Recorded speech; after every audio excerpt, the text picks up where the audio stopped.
The helicopter's rotors sliced through October air above Prescott Tower, drowning the murmur of 200 guests gathered on the rooftop terrace below. Maxwell Sterling stepped into the doorframe, midnight blue Brioni catching the late afternoon sun, his daughter Ruby's small hand wrapped tight around his left palm. 6 years old and fearless, she pressed her face against his shoulder, equal parts thrilled and terrified by the descent. Vivian Prescott stood at the center of the crowd, champagne flute frozen halfway to her lips. The cream Valentino gown she'd borrowed from a boutique suddenly felt too tight. Her fiancé, Bradford Wellington, turned toward the noise confusion rippling across features that had seemed so confident an hour ago. The man in the helicopter looked familiar, the cut of his jaw, the way he held himself. But the suit, the watch catching light like a small sun, the private aircraft settling onto her father's building as if it belonged there, none of it made sense. Maxwell's voice cut through the chaos, calm and measured. 12 months ago, Vivian Prescott divorced her husband, a janitor. Today at her engagement party, 200 guests will learn who he really is. The scene froze. Time collapsed backward. 12 months earlier. Morning light filtered through the lobby of Prescott Tower, catching dust motes that danced above polished marble. Maxwell Sterling pushed his maintenance cart past the security desk, navy coveralls pressed and clean steel-toed boots, making no sound on the floor he'd mopped the night before. The weight of the mop handle felt familiar in his palm, grounding in a way his other life never quite managed. Vivian's heels clicked across the lobby, Hermes bag swinging from her shoulder phone pressed to her ear. Her voice carried across the space, not quite loud enough to be intentional, not quite soft enough to be private. The question came from someone on the other end, muffled and indistinct. She paused 3 feet from Maxwell, not looking at him, her tone shifting to something between embarrassment and dismissal. "My husband, he's just a janitor. We'll talk later." The call ended. She swept past without acknowledgement, leaving behind a trail of Chanel No. 5 and the particular silence that follows casual cruelty. Maxwell returned to his cart, hands steady as he wrung out the mop. Above his head, 48 floors of steel and glass rose into the Boston skyline. On the 48th floor, accessible only by private elevator, sat a penthouse that overlooked the harbor. Custom Italian furniture. Climate-controlled wine cellar. A view that real estate agents called priceless. He owned it. Had for 6 years. Vivian had never seen it. The coveralls came off at 10:30, folded precisely and stored in a locker that smelled of industrial cleaner and old coffee. The transformation took 4 minutes. Navy coveralls became charcoal Ermenegildo Zegna. Steel-toed boots became handmade Berluti Oxfords. The maintenance cart stayed in the basement while Maxwell Sterling rode a different elevator to a different floor where his name appeared on no directory and his office had no windows overlooking the building's public spaces. Jennifer Park, his executive assistant, handed him a leather portfolio without preamble. The Philadelphia acquisition closed this morning. $250 million all cash. Board wants confirmation you're still planning the Delaware inspection next week. Maxwell scanned the document's muscle memory, guiding his signature across 3 separate pages. The numbers felt abstract, disconnected from the physical weight of the mop he'd been holding an hour before. His voice came out quieter than intended. "Tell them I'll take the Gulfstream Thursday morning. And Jennifer, can you confirm the transfer to Ruby's education trust? I want that settled before the custody exchange this weekend." She nodded, already typing her efficiency, a comfort he'd come to rely on. No questions about why a billionaire spent his mornings mopping floors. No judgment about the double life that had become so routine he sometimes forgot which version of himself was real. The office felt too large, too quiet. Maxwell's eyes drifted to the framed photograph on his desk, not the professional headshot shareholders expected, but a candid shot from 2 years ago. Ruby at 4, gap-toothed and laughing, her arms wrapped around his neck. Vivian stood beside them, hand resting on his shoulder, smiling at something outside the frame. He'd believed it then. The possibility of being loved for something beyond net worth and portfolio performance. The fantasy that a woman could see past the coveralls to whatever substance might exist underneath. Miranda had taught him differently. His first wife dead, 7 years now, killed by her own ambition, and the black ice she'd hit racing to some gallery opening in a car she'd insisted on buying. The BMW had been totaled. The paramedics said she'd died instantly, though Maxwell suspected that was mercy more than truth. She'd married him when he was already wealthy, already successful, already the kind of man whose signature moved markets. And she'd spent 5 years trying to climb higher, leveraging his money into social circles that wouldn't have noticed her otherwise. The night she died, she'd been wearing a necklace that cost more than most people earned in a year, rushing to be seen by people who'd forget her name by morning. He'd promised himself then, no more. No more wondering if love was real or transactional. No more relationships built on bank statements and tax returns. So when he'd met Vivian Prescott 3 years later at Ruby's kindergarten orientation, he'd introduced himself as Max Sterling Facilities Manager. Let her think small. Let her see the person instead of the portfolio. For 6 months it had worked. She'd liked him, laughed at his jokes. Let him buy her coffee at the diner where a $20 bill covered 2 meals with change left over. She'd called him genuine. Said he was different from the men her father approved of, men who measured everything in quarterly returns and market position. Then they'd married. Small ceremony, immediate family only. Garrison Prescott had worn disapproval like a second suit, his handshake crushing and brief. Thornton Vivian's older brother hadn't bothered hiding his disdain, spending the reception calculating aloud how long the marriage would last. Maxwell had told himself the contempt didn't matter. That Vivian would defend him, stand by the choice she'd made, prove that love outweighed status. The first crack appeared 3 months in. Dinner at Garrison's estate, 30-minute drive from the city, the kind of house that appeared in architecture magazines and charity auction catalogs. The dining room could seat 20 crystal chandeliers, throwing prismatic light across crown molding and oil paintings whose subjects looked perpetually disappointed. Vivian's mother had been alive then, Eleanor Prescott, a woman who'd perfected the art of saying cruel things in pleasant tones. Her attention had landed on Maxwell between the second and third courses, smile sharp as the silver in her hand. "And Maxwell, dear, what exactly do you do?" Vivian's been so vague. He'd met her eyes, voice steady. "I work in facilities management, at Prescott Tower, actually." The pause that followed felt calculated. Eleanor's smile never wavered. "How industrious? And is there potential for advancement, or is this more of a permanent situation?" Vivian had looked down at her plate, said nothing, let the implication hang in the air between them like smoke from the candles burning low on the table. Garrison had redirected the conversation to Thornton's latest development project, some waterfront property that would reshape the harbor. The discussion moved to zoning laws and tax incentives, topics Maxwell could have contributed to with authority. He owned property in 3 of the zones they discussed, had fought those same zoning battles a decade ago. He'd stayed quiet, eaten his meal, watched Vivian avoid his gaze. The drive home had been silent except for the sound of tires on asphalt and Vivian's breathing shallow and defensive. Finally, her voice cutting through the darkness. "They don't mean anything by it. That's just how they are." Maxwell's hands had tightened on the wheel. "You didn't defend me." A longer pause, then softer. "What did you want me to say? Everything? Nothing."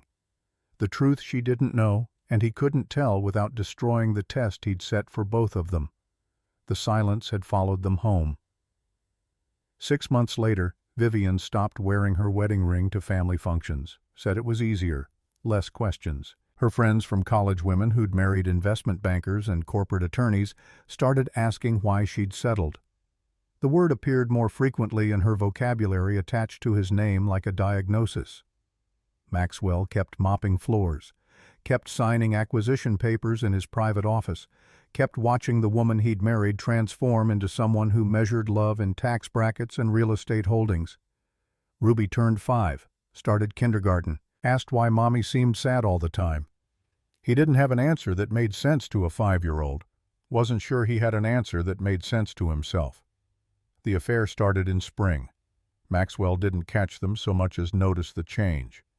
Vivian came home later, smiled at her phone more, stopped asking about his day, which admittedly had never been interesting when filtered through the lens of maintenance work and facility complaints. Bradford Wellington appeared at a charity function in June.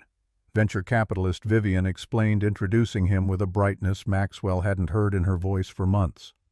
Successful fund in the Seaport District, portfolio companies in biotech and clean energy, the kind of credentials that made Garrison Prescott nod with something approaching respect. Maxwell shook Bradford's hand, felt the expensive watch press against his wrist, noted the tailored suit that probably cost what most people spent on rent.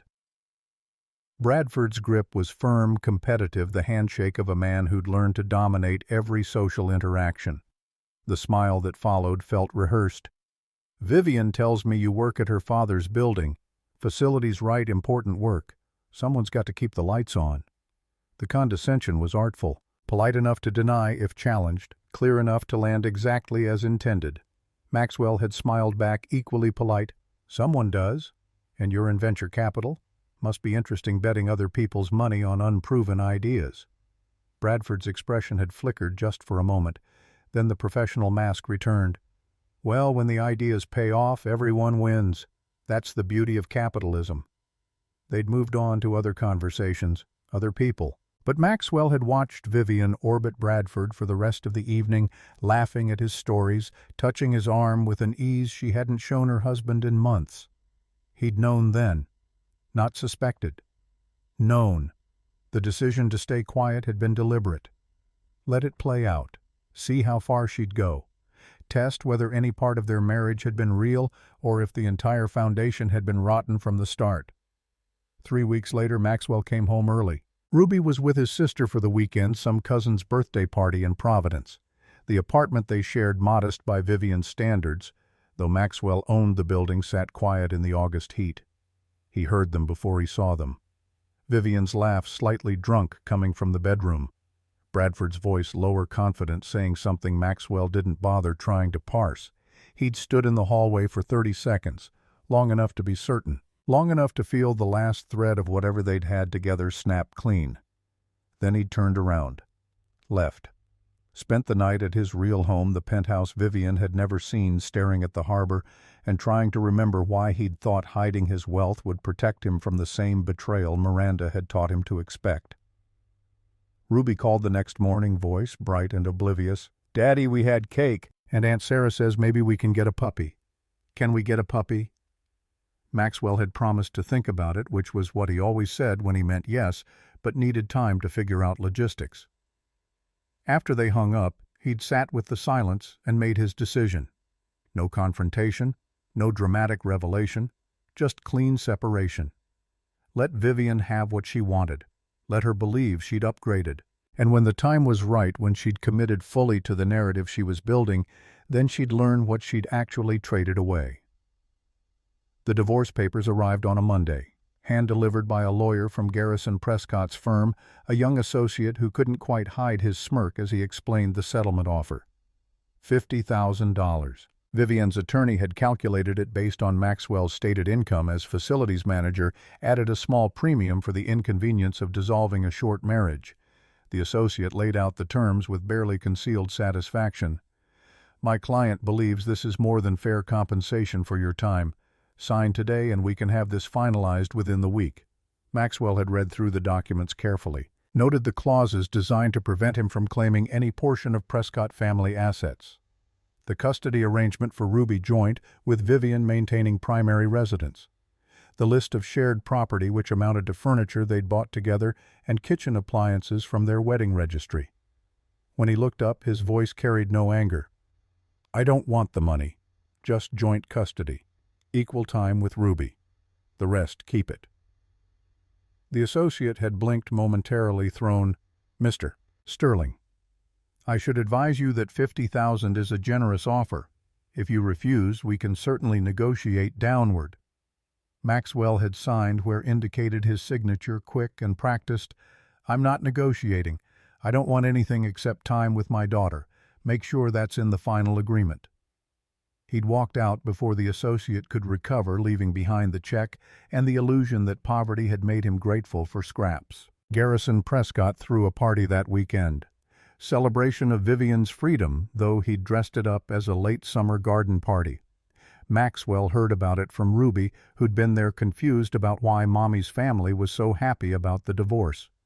The Instagram posts appeared that evening. Vivian in a white sundress, champagne in hand, caption reading, "New chapters, fresh starts, finally free to be myself." The comments had poured in, friends and acquaintances offering congratulations and support. Someone had asked about Maxwell. Vivian's response, public and casual. "He was sweet, but we wanted different things. I need someone who matches my ambition." Bradford Wellington appeared in the next photo, arm around Vivian's waist, both of them smiling at something off camera. The caption from 2 days later was simpler, "A real man who knows how to succeed." Maxwell had read it 3 times alone in his penthouse before closing his laptop and walking to Ruby's room. The space he'd designed for her, not the apartment she thought they shared, but this one, the real one, sat waiting. Pink walls and stuffed animals and a bookshelf he'd spent 2 weeks building himself. She deserved better than watching her parents destroy each other. Deserved a father who could show her that dignity mattered more than revenge, that character outlasted wealth, that the measure of a person had nothing to do with bank statements or social media validation. He'd promised himself then, when the time came when Vivian had committed fully to her new life, he'd show Ruby who her father actually was. Not to hurt Vivian, not even to prove some point about judgment and appearances, just to teach his daughter that hiding wasn't the same as being weak, and that truth eventually surfaced, no matter how deep you buried it. The envelope arrived on a Thursday, cream-colored and heavy, his name written in calligraphy, that probably cost more than his weekly maintenance salary. Maxwell opened it during his lunch break, sitting in the basement break room where the other facilities workers ate sandwiches and complained about demanding tenants. The invitation announced Vivian Prescott and Bradford Wellington's engagement celebration. Saturday evening, Prescott Tower penthouse, 200 guests. Black tie encouraged. A handwritten note had been tucked inside Vivian's script, immediately recognizable. "Max, I know this is awkward, but Ruby would want both her parents there. Please come. It would mean a lot to her. V." The truth, Maxwell suspected, was simpler. Vivian wanted him there to complete her narrative. The poor ex-husband watching from the margins while she celebrated her upgrade. The janitor who knew his place, accepting his role as a footnote in her success story. He'd turned the invitation over, studying the paper quality, the embossed logo. Then he'd pulled out his phone and made 2 calls. The first went to Jennifer Park. "Prepare the Sikorsky for Saturday evening. 7 o'clock departure. And call the Wall Street Journal. Tell them I'm ready for that profile they've been requesting. They have until Friday to publish." The second call went to his daughter. "Hey, Princess, what do you think about going to a party with Daddy this weekend? We might take a helicopter." Ruby's squeal of delight had been answer enough. Friday morning, the Wall Street Journal broke the story. The Invisible Tycoon. Maxwell Sterling's $1. 8 billion built in silence. The article opened with the hook that would make it viral by lunch. For 8 years, Maxwell Sterling worked as head janitor at Boston's Prescott Tower.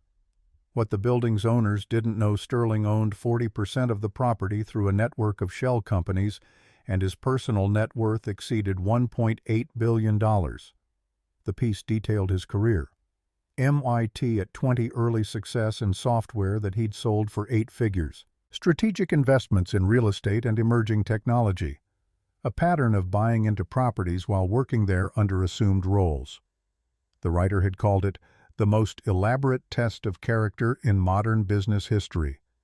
They'd included the divorce. Vivian's name appeared 3 times, always carefully neutral, but the implication was clear. She'd left a billionaire she thought was poor. By noon, the story had been shared 60,000 times. By evening, it had crossed 100 million impressions. Maxwell watched the numbers climb from his real office, the one with windows overlooking the harbor. Jennifer brought him updates every hour, her expression carefully neutral, even as the media storm intensified. 3 o'clock brought a call from Garrison Prescott. Maxwell let it go to voicemail. The message was brief, the older man's voice rough with something between shock and respect. "Mr. Sterling, I owe you an apology I likely cannot adequately express.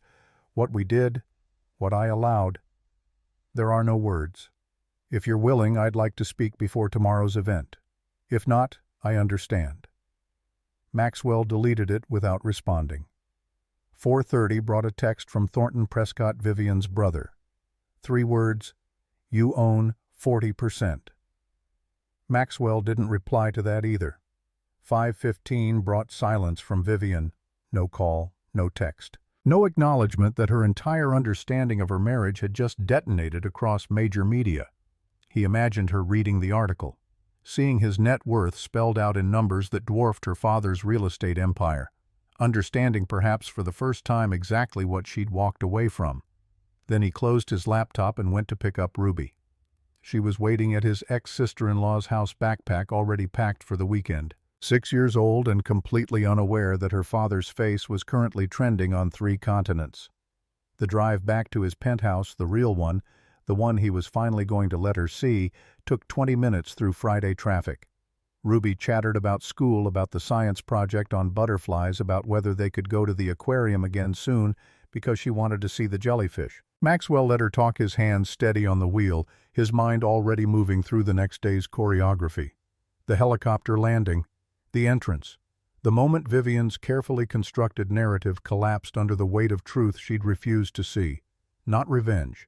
He'd promised himself that. Just consequence. The natural conclusion of choices she'd made freely, repeatedly, with full agency. They pulled into the private garage beneath Sterling Tower, a building Vivian had never known he owned. Ruby looked around with wide eyes. "Daddy, where are we?" Maxwell smiled, reaching over to unbuckle her seatbelt. "Home, princess. Our real home. Come on, I want to show you something." The elevator ride to the 48th floor took 45 seconds. Ruby pressed her face against the glass, watching Boston shrink beneath them. When the doors opened directly into the penthouse living room, she gasped. Floor-to-ceiling windows overlooked the harbor. Late afternoon sun painted everything gold. The furniture he'd chosen carefully, not showy, just quality, arranged in ways that balanced comfort and aesthetics. And there along the far wall a door painted pink with her name on it in letters he'd commissioned from a local artist.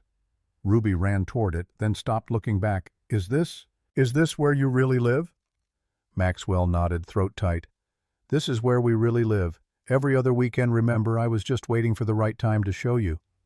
She pushed open the door to her room. He'd spent months getting it right. The reading nook by the window, the telescope for looking at stars, the art supplies organized in the corner. Every book he knew she loved arranged on shelves built to her height. Ruby turned to him, eyes shining. "It's perfect." "But Daddy, why didn't Mommy ever come here?" The question he'd been dreading and preparing for in equal measure. Maxwell crouched to her level, hands on her shoulders. "Because sometimes grown-ups make mistakes, princess. Sometimes they judge people by what they can see instead of who they really are. And sometimes the only way to teach them better is to show them the truth." She frowned, processing. "Is that why we're taking the helicopter tomorrow, to show Mommy the truth?" "Smart kid." "Too smart, maybe." Maxwell pulled her into a hug. "We're taking the helicopter because you deserve to see your father as he actually is. Not hiding, not pretending, just me. And because sometimes the best lesson is letting people's choices speak for themselves." That night, after Ruby had fallen asleep, surrounded by new stuffed animals and familiar books, Maxwell stood at the window overlooking Boston Harbor. Lights from 1,000 buildings reflected off water that looked black in the darkness. Somewhere out there, Vivian was reading that article, learning that the man she'd dismissed as a janitor owned buildings, companies, pieces of the future she'd assumed he couldn't afford to imagine. Tomorrow, she'd see him arrive. See Ruby's comfort in luxury she hadn't known existed.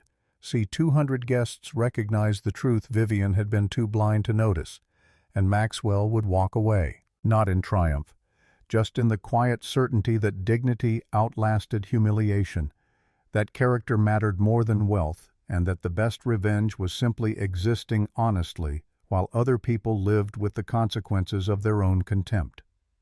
His phone buzzed. A text from Jennifer. Saturday timeline confirmed. Helicopter departs 6:45 p.m. Landing clearance approved for Prescott Tower rooftop at 7:15 p.m. Press has already started gathering. This is going to be everywhere. Maxwell typed back, "Good." Make sure my tuxedo is ready. And Jennifer, thank you for everything." Her response came immediately. "It's been an honor, Mr. Sterling. Go show them who you are." He set the phone down and returned to watching the city. Tomorrow would change everything. But tonight, in this moment, he was just a father who loved his daughter and a man who'd finally stopped hiding from the truth he'd always known. Some tests couldn't be passed. Some people couldn't see past their own prejudices and assumptions. And some lessons could only be learned the hard way in front of 200 witnesses when the helicopter landed and the world learned what Vivian Prescott had traded away for the illusion of status. Maxwell Sterling smiled at his reflection in the window. Not cruel, not vindictive, just tired of pretending and ready to be himself. Tomorrow. Everything tomorrow. Saturday morning arrived with the kind of crystalline autumn light that made Boston look like a postcard. Maxwell woke before dawn, muscle memory from years of early maintenance shifts, refusing to let him sleep past 5:30. Ruby's door stood half open down the hall, her breathing steady and peaceful in the room she'd explored until midnight, unable to process that this space had been waiting for her all along. He made coffee in the kitchen Vivian had never seen. Sub-zero refrigerator. La Marzocco espresso machine. Countertops cut from a single slab of Carrara marble. The whole apartment spoke of wealth acquired quietly, deployed without announcement, comfortable in its own existence. His phone showed 47 missed calls, reporters mostly. 3 venture capital firms wanting meetings. 2 from numbers he didn't recognize. And 1 from Vivian time-stamped at 2:17 in the morning. She'd left no voicemail. Maxwell deleted the notification and opened the Wall Street Journal app. The article had been updated overnight with reader comments. 30,000 and climbing. Most expressed shock. Some admiration. A few accused him of cruelty, of playing games with people's emotions for some elaborate psychological experiment. One comment stood out, posted at 3:41 a.m. from a username that was clearly Thornton Prescott's initials. "My family owes this man an apology that can never be adequate. What we did, what we assumed, reflects everything wrong with how we measure worth. Mr. Sterling, if you're reading this, I'm sorry." Public penance. Interesting choice. Maxwell wondered if Garrison had dictated it, or if Thornton had acted alone, trying to salvage whatever relationship might remain between the Prescott family and the man who owned 40% of their flagship property.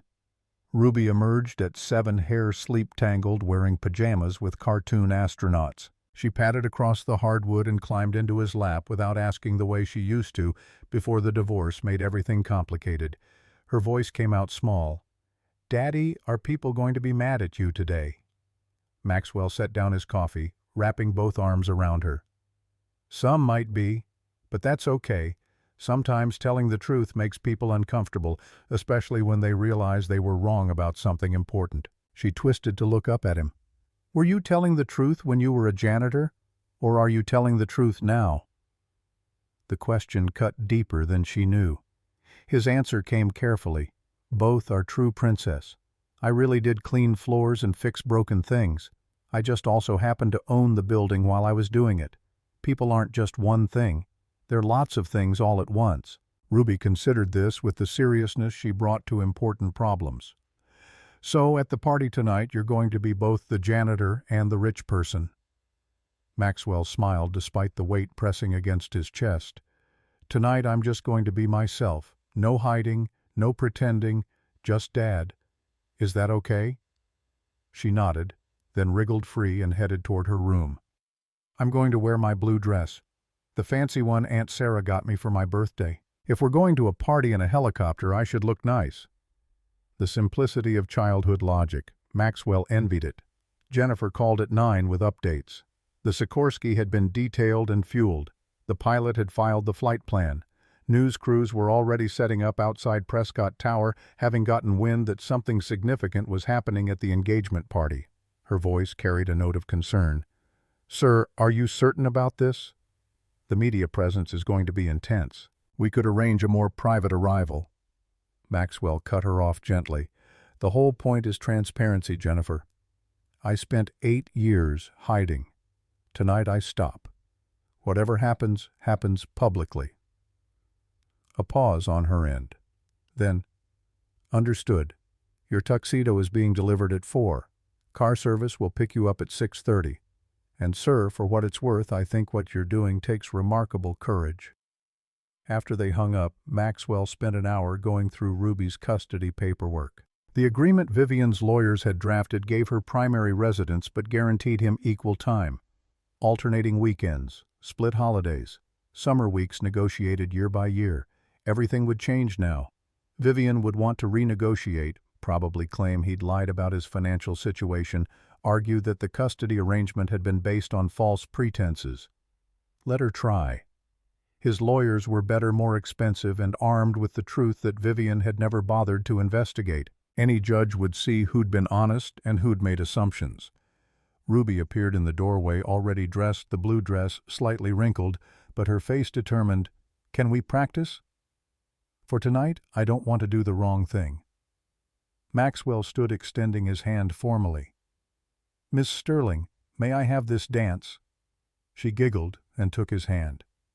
They waltzed around the living room to imaginary music, Ruby's feet on top of his shoes the way they'd done since she was 3. Outside the windows, Boston moved through its Saturday rhythms, unaware that in 9 hours the city's social media feeds would explode with footage of what was coming. The afternoon crawled. Maxwell tried reading, gave up after 10 minutes. Attempted answering emails, managed 3 before closing his laptop. Ruby watched cartoons, but he caught her glancing at him every few minutes, picking up on his tension. At 4, the tuxedo arrived. Brioni, midnight blue, so dark it looked black except in direct light. Custom fitted 3 months ago in anticipation of this exact moment. The Tom Ford he'd considered felt too obvious. The Giorgio Armani, too safe. This struck the right balance, wealthy but not gaudy, confident without shouting. He dressed slowly, checking each detail. The shirt's mother-of-pearl buttons, the silk bow tie that took 3 attempts to get right, the Patek Philippe Nautilus that cost more than most cars, its weight on his wrist a reminder of everything Vivian had never asked about. Ruby knocked on his bedroom door at 5:45. Daddy, you look like a prince. Maxwell turned from the mirror, throat unexpectedly tight. And you look like a princess. We make a good team. The car arrived precisely at 6:30, not a limousine too flashy. Just a black Mercedes S-Class driven by a professional who kept his opinions about the evening to himself. Ruby pressed her face against the window during the drive to the private aviation terminal, watching the city slide past.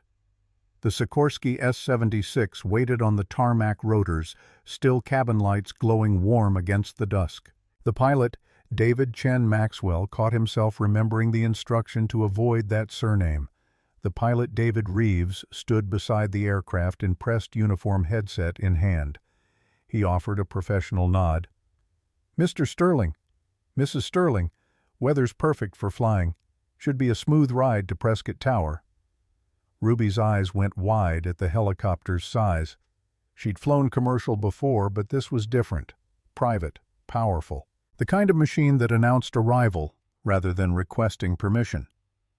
Maxwell helped her aboard, securing her safety harness with the same care he'd used installing her car seat years ago.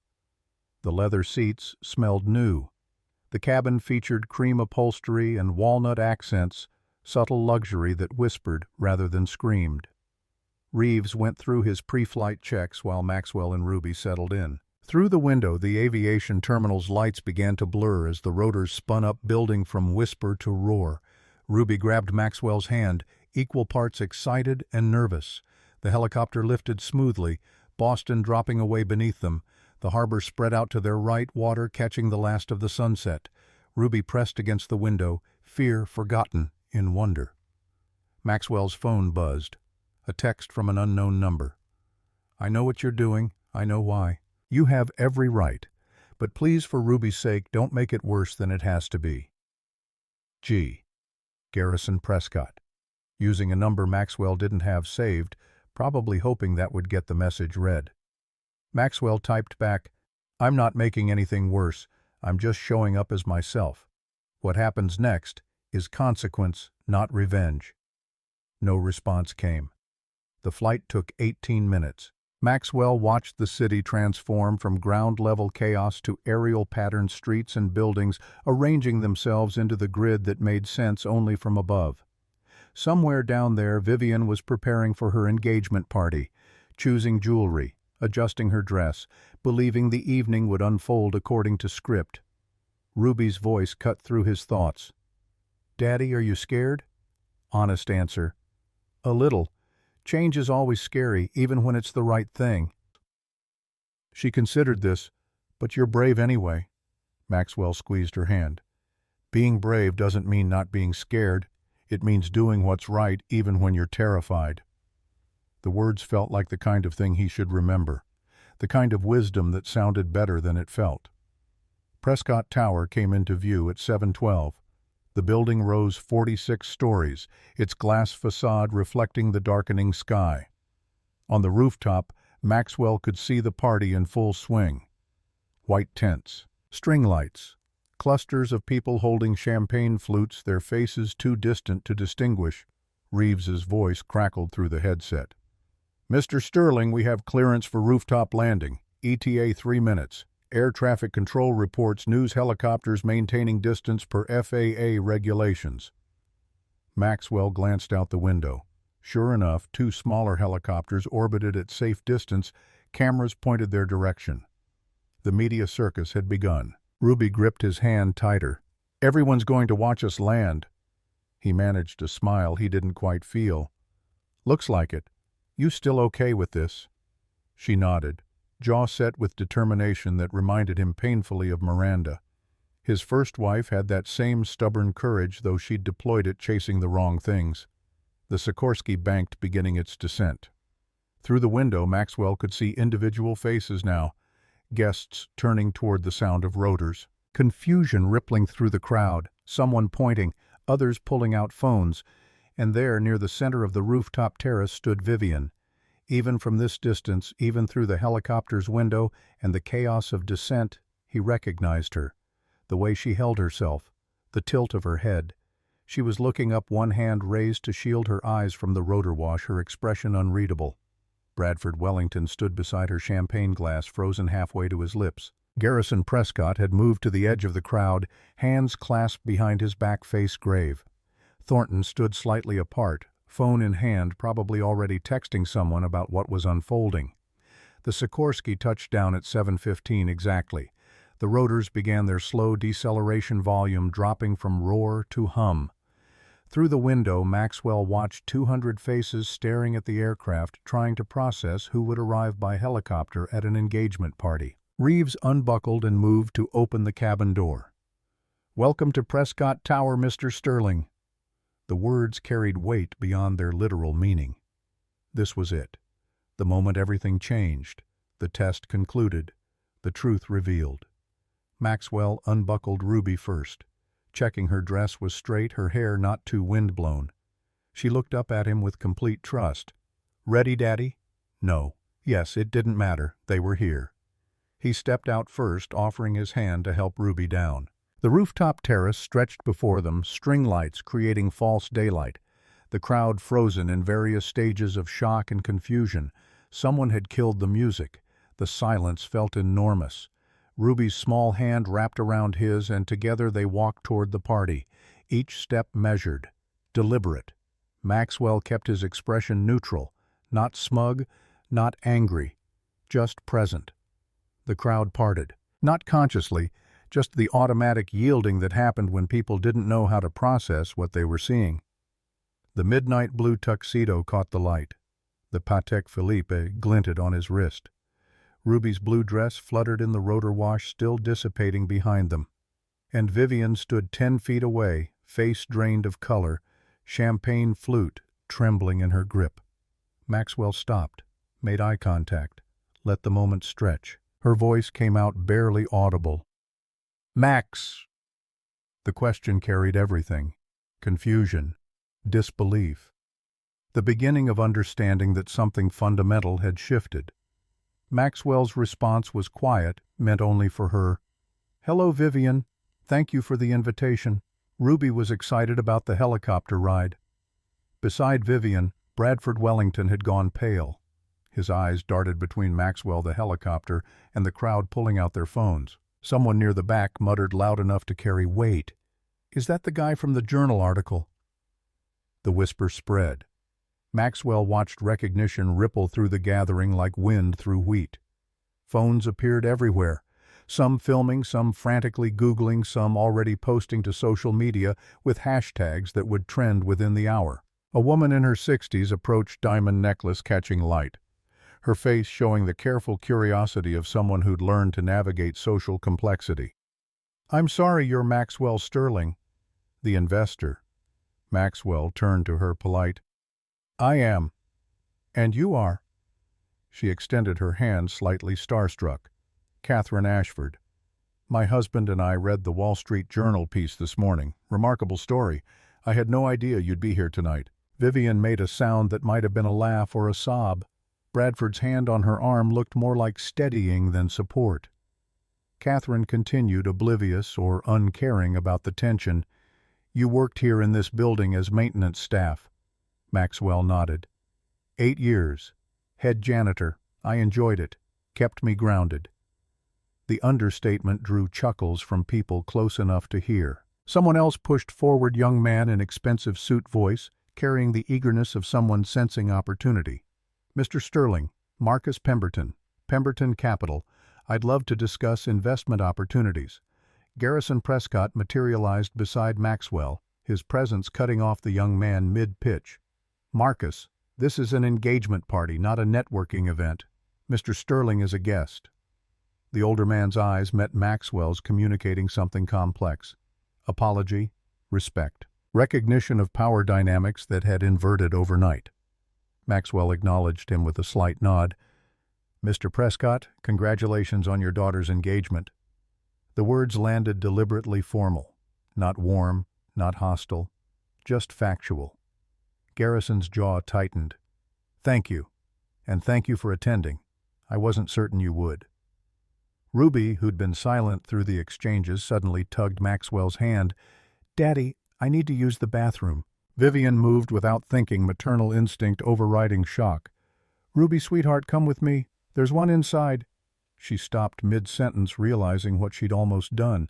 Offered to help her daughter in the building Maxwell partially owned. Maxwell kept his voice gentle. "I know where the facilities are, Vivian. I spent 8 years maintaining them. Ruby, come on." He led his daughter toward the rooftop access door, aware of 200 pairs of eyes following their progress. Inside the building's executive level was quieter. Cream carpeting, contemporary art, the kind of space designed to impress wealthy clients. Ruby didn't actually need the bathroom. She just needed a moment away from the crowd. Maxwell understood. They stood in the hallway, his hand on her shoulder. Her voice came out small. "Everyone's looking at you different now, like you're someone else." Maxwell crouched to her level. "I'm not someone else, Princess. I'm exactly who I was this morning and yesterday and every day before. The only thing that changed is what other people know." She hugged him tight. "I liked it better when it was just us, when people didn't care." The truth of it stabbed through his chest. "Me too, sweetheart. Me too." They stayed there for 2 minutes, Maxwell holding his daughter while she processed a world that had suddenly gotten more complicated. Then Ruby pulled back, wiped her eyes, and straightened her dress. "Okay, I'm ready. Let's go back." The party had transformed in their absence. What had been shocked silence was now animated conversation. Clusters of guests gathered around phones reading the Wall Street Journal article, cross-referencing with Google searches, building understanding of exactly who Maxwell Sterling was and what his presence meant. Vivian stood where they'd left her, Bradford gone. She looked smaller somehow, the Valentino gown that had seemed so perfect now appearing overdone. Her makeup had smeared slightly. The champagne flute sat abandoned on a nearby table. She moved toward Maxwell as he and Ruby emerged. "We need to talk, please." Maxwell glanced at Ruby. "Princess, can you go find Aunt Isabel? I saw her near the dessert table earlier." Ruby hesitated, protective. "Are you sure?" He managed to smile. "I'm sure. This won't take long." Isabel Hartwell materialized as if summoned, her event planner instincts reading the situation perfectly. Ruby honey, come help me choose which cake to serve first. I need an expert opinion. After they'd moved away, Maxwell turned to Vivian. She'd aged in the past hour. Or maybe he was just seeing her clearly for the first time in months. Her words came out rushed. The article, the building, the money. Max, why didn't you tell me? He kept his voice level. I did tell you. I told you I worked in facilities management. I told you I owned property. You chose to hear Janitor and stop listening. Her hands twisted together. That's not fair. You deliberately misled me. Maxwell cut her off. Not cruel, just tired. I deliberately avoided announcing my net worth, yes, because the woman I married before you only loved what I could buy her. When she died chasing status in a car she'd demanded I purchase, I promised myself never again. I needed to know if someone could love me without the money. You failed that test, Vivian, repeatedly, consistently, with witnesses. Tears tracked through her makeup. I made mistakes. I know that. But we can fix this. He shook his head. No, we can't. Because even now, standing here, you're not sorry you judged me. You're sorry you were wrong. There's a difference. The words hung between them like smoke. Vivian opened her mouth, closed it, opened it again. What about Ruby? You can't just upend her life. Maxwell's voice hardened slightly. Ruby's life isn't being upended. She has 2 parents who love her and a custody arrangement that protects her. What's changing is that I'm done hiding, done pretending to be less than I am, done accepting contempt from people who measure worth in tax brackets. Vivian's face crumpled. We didn't mean, oh God, the things we said. Garrison appeared beside his daughter, his hand on her shoulder, both support and restraint. Vivian, perhaps we should let Mr. Sterling enjoy the party. She spun on her father. Enjoy the party. Dad, do you understand what's happening? Everyone here knows. Everyone is staring. Bradford, where's Bradford? Garrison's expression went carefully blank. Mr. Wellington departed approximately 10 minutes ago, rather hastily. The information landed hard. Vivian's eyes widened. He left. He just left. Maxwell could have said something, could have pointed out that Bradford's departure said everything about the man's character and intentions. Instead, he stayed silent, letting the moment speak for itself. Thornton approached 2 champagne flutes in hand. He offered one to Maxwell. Mr. Sterling, I owe you an apology that 1,000 speeches couldn't adequately convey. What we did, what I did, there's no excuse. Maxwell accepted the glass but didn't drink. You treated me exactly how you'd been taught to treat people you perceived as beneath you. The system worked as designed. The failure was mine for expecting different. Thornton flinched. That's generous, more generous than I deserve. A commotion near the rooftop entrance drew their attention. Bradford Wellington had returned, but not alone. 2 men in dark suits flanked him, their bearing suggesting law enforcement or private security. One leaned close to Garrison, speaking too quietly to overhear. Garrison's face darkened. He excused himself and strode toward the group movements, sharp with barely contained anger. The conversation lasted 3 minutes, growing more heated despite efforts to maintain discretion. Finally, Garrison returned, his expression thunderous. Maxwell, may I speak with you privately? They moved to the far edge of the terrace, away from the party's center. Garrison's hands clenched and unclenched at his sides. I need to tell you something about Bradford Wellington. My investigators finished their report this afternoon. Maxwell waited. Garrison continued, words clipped with fury. He's bankrupt. His venture capital fund collapsed 18 months ago. He's $4.2 million in debt, most of it credit card obligations and personal loans. He's been targeting Vivian for access to our family's resources. The information should have provided satisfaction. Instead, Maxwell just felt tired. Did Vivian know? Garrison shook his head. I don't believe so. The engagement happened quickly. She was vulnerable after the divorce, and Bradford was skilled at presenting the image she wanted to see. Maxwell looked past Garrison to where Vivian stood alone, arms wrapped around herself, watching Bradford argue with the security personnel. Are you going to tell her? The older man's voice carried weight. I am. But I wanted you to know first. To understand that in trying to upgrade from you, she chose a man who's objectively worse in every measurable way. The irony is almost Shakespearean. Maxwell set down his untouched champagne. It's not ironic. It's predictable. She chose appearance over substance. Bradford was appearance. The debt just makes it literal. Garrison studied him carefully. You're not enjoying this. Most men would. The observation sat between them. Maxwell chose his words precisely. Revenge doesn't feel how people expect it to. It just feels empty. I came here to stop hiding, not to humiliate Vivian. What happens next is consequence, not punishment. Somewhere in the building a clock chimed 8. The party continued around them, but the energy had shifted. What should have been Vivian's triumph had become Maxwell's revelation.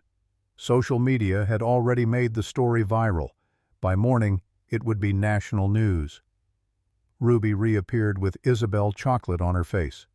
"Daddy, they have 5 different desserts. Can we stay for all of them?"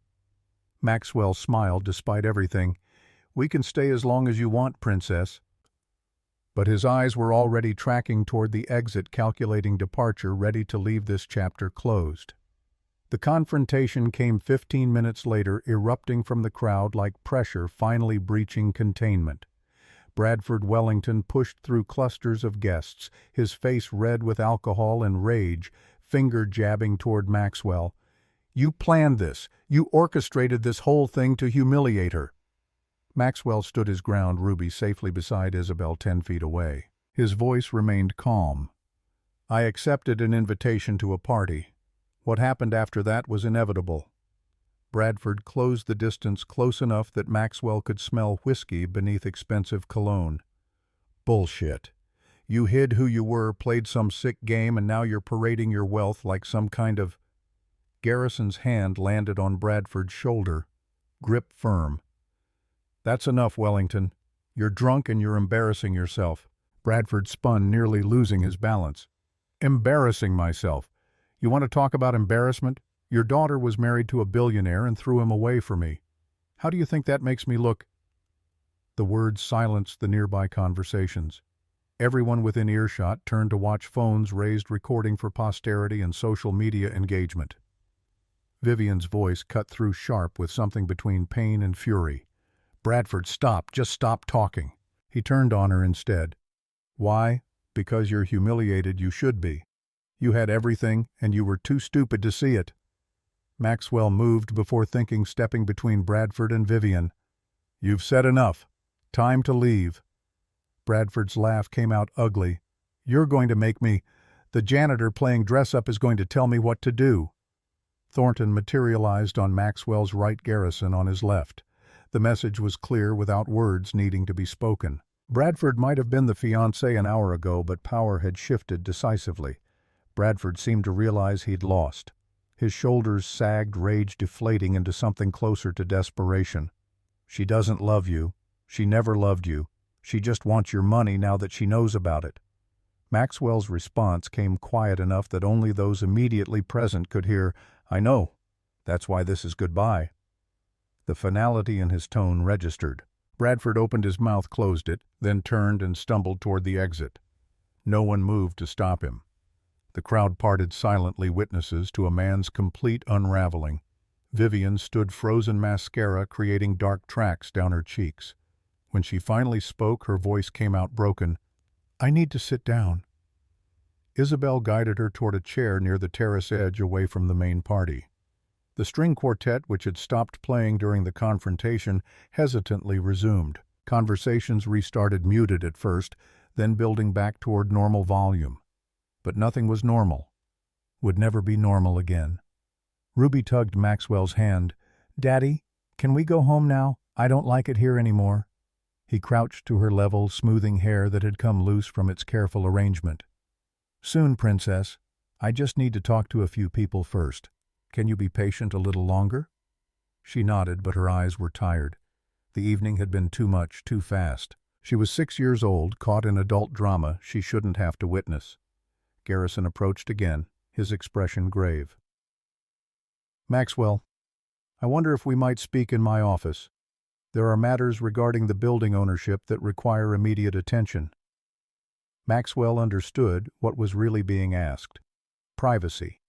Serious conversation away from 200 phones and curious ears. Of course, lead the way. They took the executive elevator down 3 floors to where Garrison's office occupied a corner suite.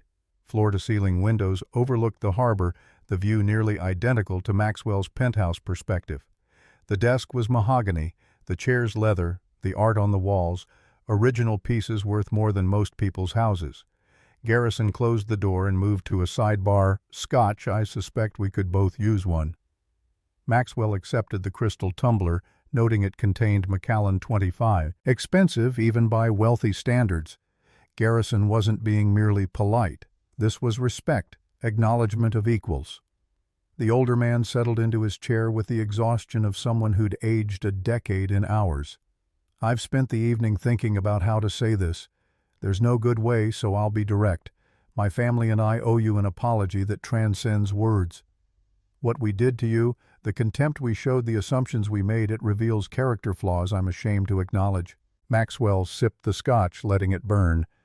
You treated me exactly as your world teaches people to treat those they perceive as lesser. The system isn't broken. It's working as designed. Garrison's fingers tightened around his glass. That doesn't excuse it. I raised my daughter to value appearance over substance. I modeled that behavior, and now she's paying the price for lessons I taught her. Through the window, Boston's lights reflected off dark water. Maxwell could see the Sikorsky still on the rooftop, waiting to carry him away from all this. His voice came out quieter than intended. Vivian made her choices. She's an adult. She chose to judge me by my coveralls instead of my character.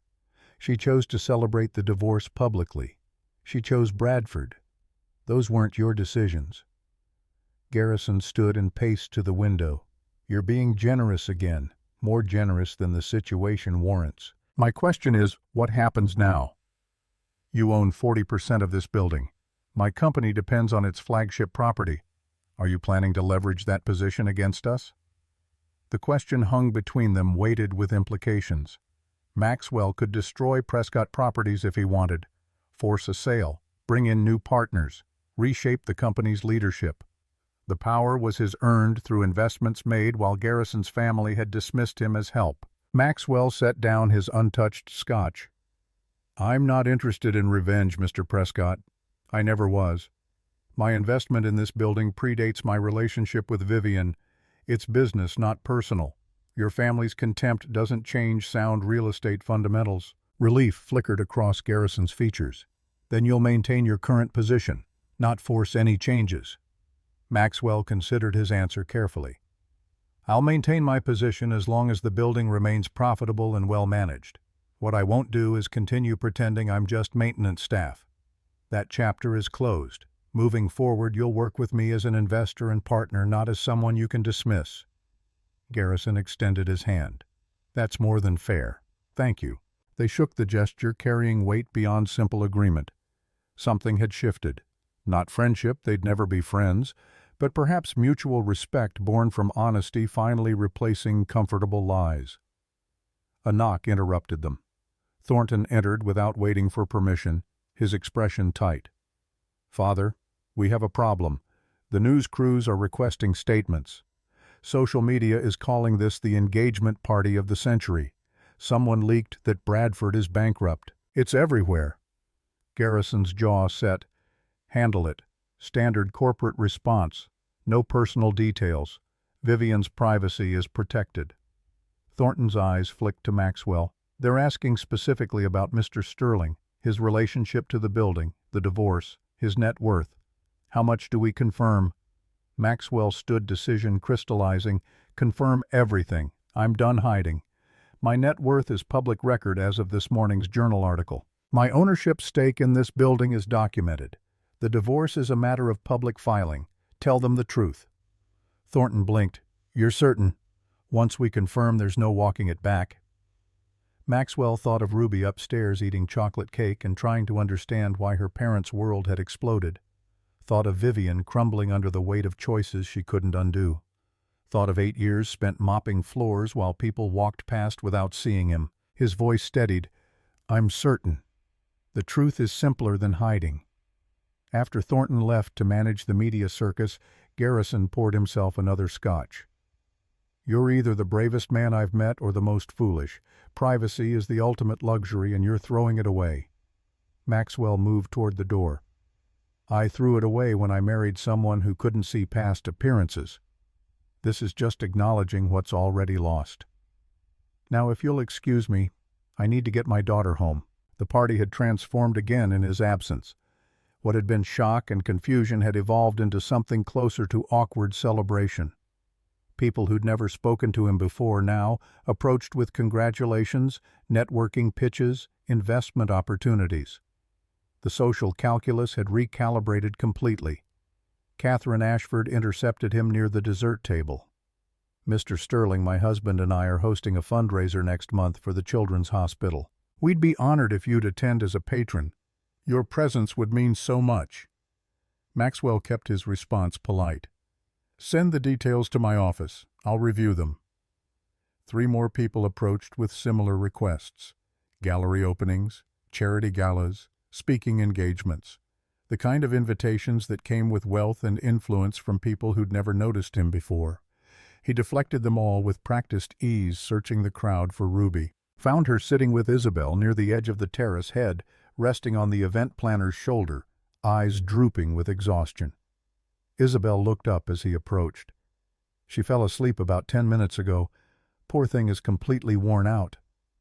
Maxwell scooped Ruby into his arms, her head settling naturally against his shoulder, small body completely limp.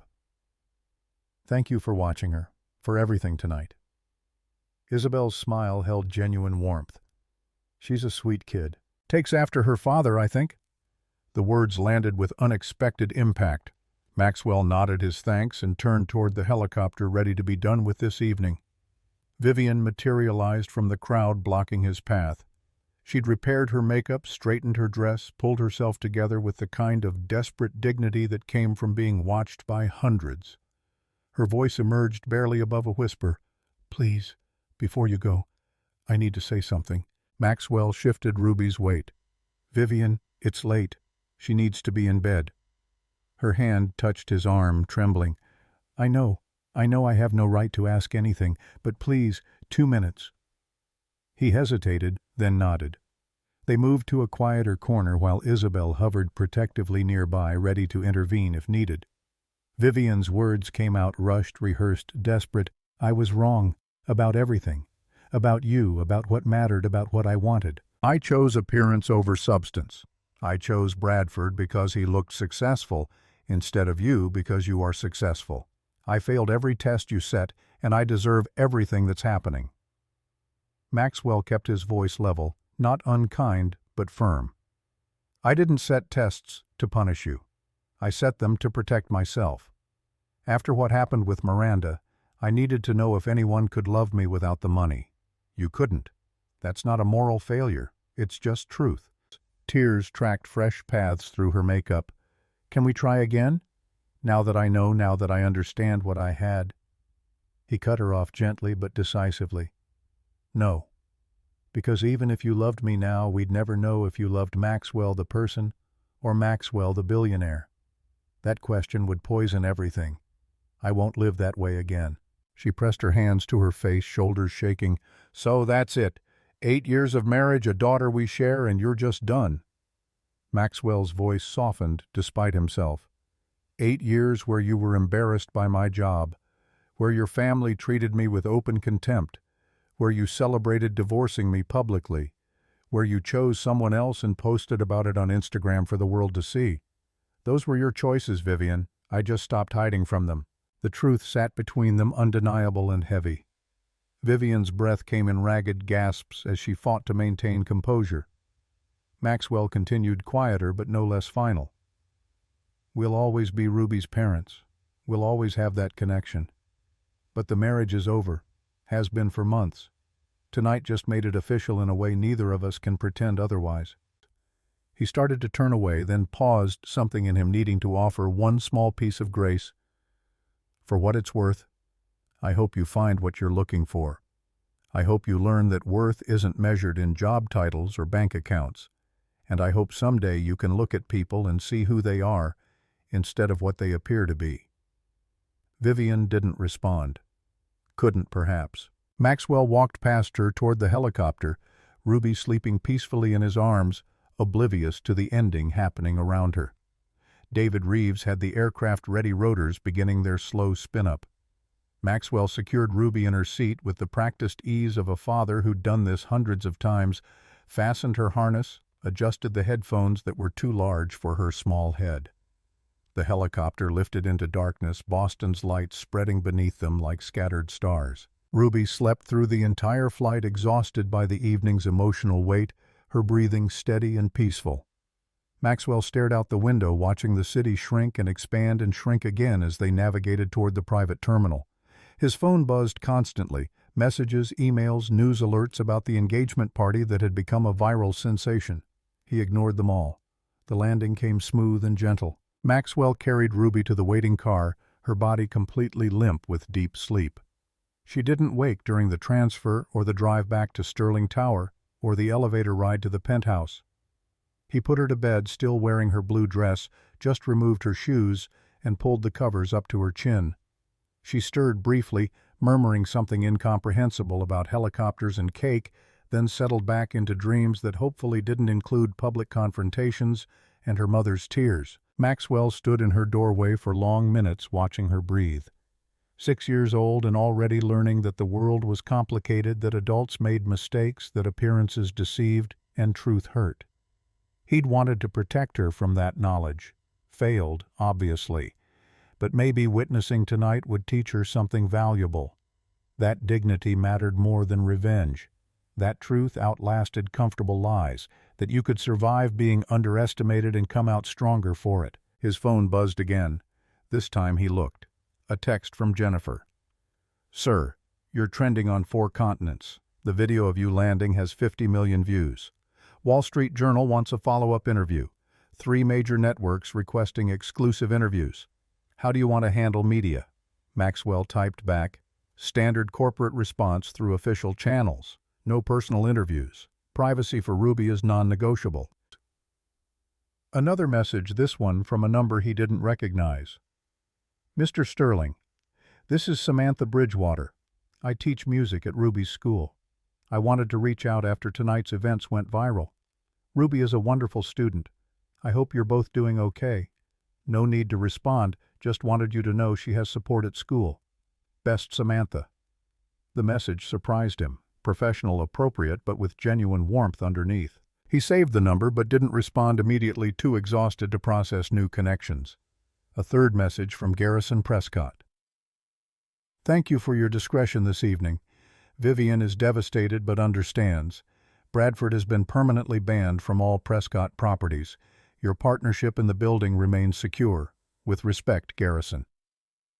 Maxwell set the phone down and moved to the living room. The city sprawled beyond the windows, millions of people living their own complicated lives, most of them blissfully unaware that a billionaire janitor had just become national news.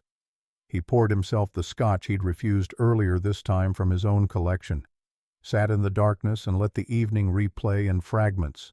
The helicopter landing, the crowd's shock, Bradford's rage, Vivian's tears, Ruby's exhaustion. All of it consequence of choices made months or years ago, dominoes finally falling in sequence.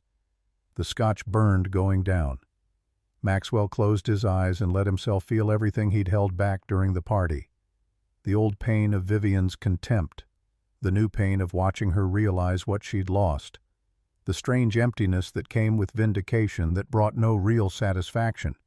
His phone rang. Unknown number. He almost didn't answer, then reconsidered. Maxwell Sterling. The voice on the other end belonged to a woman, professional but warm. "Mr. Sterling, I apologize for calling so late. This is Samantha Bridgewater from Ruby's school. I sent you a text earlier but thought perhaps a call might be more appropriate given the evening's events." Maxwell sat up straighter. "Ms. Bridgewater, I saw your message. Thank you for reaching out." A brief pause, then, "I wanted you to know that the school community is supportive. I've already fielded calls from other parents asking if Ruby needs anything. We're prepared to manage any fallout on Monday. Children can be cruel when they sense vulnerability. The consideration touched him more than it should have. I appreciate that. Ruby's been through enough. She doesn't need her classmates making it worse. Samantha's voice carried conviction. She won't. We'll make certain of it. But Mr. Sterling, I also wanted to say what you did tonight, choosing honesty over revenge, setting that example for your daughter that takes remarkable courage. Ruby is lucky to have a father who values integrity over vindication. The words landed harder than they should have. Maxwell's throat tightened unexpectedly. I'm not sure courage is the right word. Exhaustion, maybe. I just got tired of hiding. Her laugh came soft and understanding. Sometimes that's the same thing, being too tired to pretend anymore, finding the strength to just be yourself. They talked for 20 minutes, about Ruby's progress in music class, her natural talent for melody and rhythm, about the challenges of single parenthood, the constant fear of failing the one person who depended on you completely, about nothing and everything. When they finally hung up, Maxwell felt lighter somehow, not happy exactly, but less burdened, as if speaking to someone who understood struggle without judgment had loosened something that had been clenched tight in his chest. The scotch sat forgotten as he returned to the window. Dawn was still hours away, but the city never truly slept. Lights in office buildings suggested late workers or early cleaners. The harbor reflected ambient glow water moving in patterns he couldn't predict or control. His phone buzzed one final time, an email from Thornton Prescott with a single attachment: financial projections for Prescott Towers next quarter. The message read, Maxwell, per your request for transparency. Looking forward to our partnership. Thornton. Partnership, not ownership, not subordination, equals working toward mutual benefit. Maxwell smiled despite the exhaustion pulling at his bones. Maybe something good could come from tonight's wreckage. Maybe honesty, however painful, created foundation for something better than the lies they'd all been living. He checked on Ruby one more time before heading to bed. She'd shifted position but remained deeply asleep, one hand clutching her stuffed rabbit face, peaceful in the dim light filtering through her window. Whatever happened next, media attention, custody negotiations, social fallout, they'd face it together. No more hiding. No more pretending to be less than he was or apologizing for success he'd earned. Just Maxwell Sterling, investor, father. Man who'd learned the hard way that truth carried lighter than lies, even when the truth hurt everyone involved. He climbed into his own bed phone, silenced windows showing stars barely visible through Boston's light pollution. Sleep came slowly, his mind replaying moments from the evening in fragments. Ruby's face when the helicopter lifted off. Vivian's tears. Garrison's respect. Bradford's rage. The weight of consequence finally settling after months of suspension. But underneath it all, quieter than everything else, was the memory of Samantha Bridgewater's voice saying, courage sometimes looked like being too tired to pretend. Maybe she was right. Maybe that was all courage ever was. The absence of energy for deception, the simple choice to exist as yourself because maintaining facades required strength you no longer possessed. Maxwell closed his eyes and let the exhaustion take him under, knowing that tomorrow would bring new challenges, but also new possibilities. The chapter with Vivian was closed. The question was, what came next? 3 months passed with the relentless momentum of major life transitions. The media storm peaked within 72 hours of the engagement party, then gradually subsided as newer scandals captured public attention. Maxwell's lawyers managed to suppress most of the helicopter footage, citing privacy concerns for Ruby, though screenshots lived forever, immortalizing the moment Vivian's world had inverted. The Wall Street Journal published 2 follow-up pieces. Business journals dissected his investment strategy, calling it either genius or reckless, depending on their editorial slant. Social media remained divided. Some called him a hero for exposing gold digger culture. Others condemned him for playing psychological games with his ex-wife. Most people landed somewhere in the middle, fascinated by the story, but uncertain about its ethics. Maxwell ignored it all as much as possible, focusing instead on Ruby and the quiet reconstruction of normal life without pretense. The custody arrangement remained unchanged despite Vivian's initial threats to renegotiate. Her lawyers had advised against it after reviewing the facts. Maxwell had never lied about his finances in any legal filing. He'd simply avoided volunteering information no one had asked for directly. No judge would penalize him for Vivian's assumptions about what maintenance workers could or couldn't afford. Vivian herself had vanished from public view. Garrison reported she'd taken a leave of absence from her volunteer positions, spending most days at the family estate in Connecticut. Bradford Wellington had disappeared entirely, last spotted boarding a flight to Canada with creditors still pursuing. Ruby adjusted better than expected. The school community, true to Samantha Bridgewater's promise, had rallied around her with surprising warmth. Parents sent supportive notes. Teachers maintained normalcy in the classroom. Her classmates, too young to fully grasp adult drama, mostly cared that Ruby's dad had arrived by helicopter, which made her briefly popular before other novelties captured their attention. Maxwell and Samantha had coffee twice. Just coffee, nothing more, but the potential hung between them unspoken and acknowledged. She understood his hesitation without needing explanation. Trust once shattered completely took time to rebuild. On a Wednesday morning in early February, Maxwell received a letter at his office. Handwritten on expensive stationery postmarked from Connecticut, his name written in Vivian's familiar script. He stared at the envelope for 5 minutes before opening it. The letter inside ran 3 pages, her handwriting growing progressively less controlled as it went on. "Dear Maxwell, I've written this letter 30 times. Deleted it. Rewritten it. There's no perfect way to say what needs saying, so I'll simply try. You were right about everything. I judged you by your job instead of your character. I chose appearance over substance. I failed every test you set, and I deserved every consequence that followed. I'm working with a therapist now.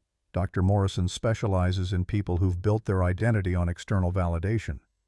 Turns out there are a lot of us. I'm trying to unlearn decades of programming my father gave me, values my mother reinforced before she died. It's harder than I expected. Easier to recognize toxicity than to root it out. I'm not asking for forgiveness. I don't deserve it. I'm not asking for reconciliation.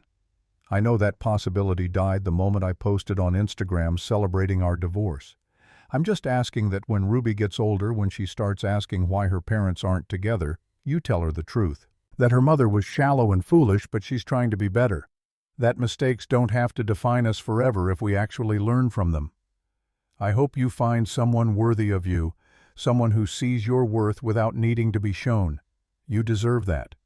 Ruby deserves to see what real love looks like. With regret and respect, Vivian Maxwell read it 3 times, felt the sincerity beneath the carefully chosen words, recognized the growth implicit in admission of fault without excuses or deflection.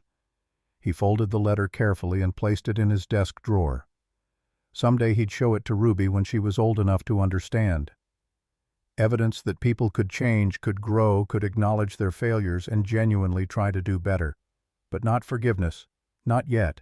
Maybe not ever. Some bridges once burned completely stayed burned. His phone buzzed. Samantha. Ruby absolutely killed it in her recital today. She's got real talent. You coming to the spring concert in May? Maxwell smiled and typed back, wouldn't miss it. Dinner after. 3 dots appeared, disappeared, appeared again. Dinner sounds nice, as friends. He considered his answer.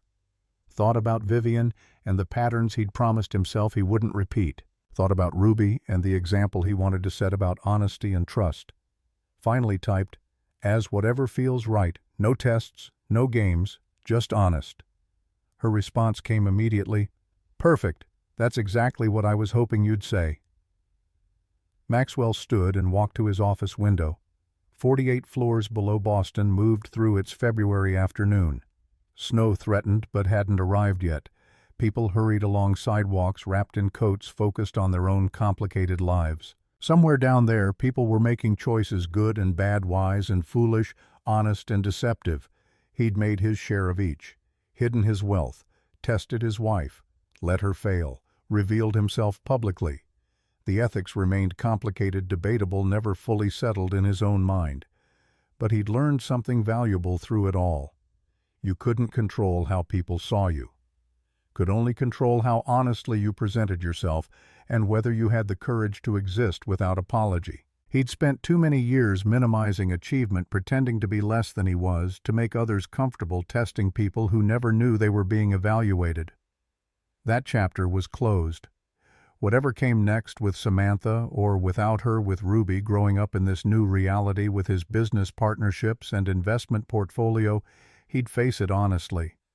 No disguises, no deception, just Maxwell Sterling, billionaire and father, flawed and human and trying. The truth wasn't always comfortable. Sometimes it hurt everyone involved. But it was lighter than lies, cleaner than pretense, stronger than facades built on assumptions and appearances. And after 8 years of carrying both truth and deception in equal measure, Maxwell would choose light every single time. His phone buzzed again. Ruby's school. "Mr. Sterling, this is the front office. Ruby asked us to remind you that she has art class today and wants you to see her project when you pick her up. Just wanted to pass that along." Maxwell smiled at the simple normalcy of it. Typed back, "Tell her I'll be there at 3, and thank you." Outside his window, the first snowflakes began to fall, clean and white and honest, covering the city in something pure at least for a little while before traffic and time turned it gray.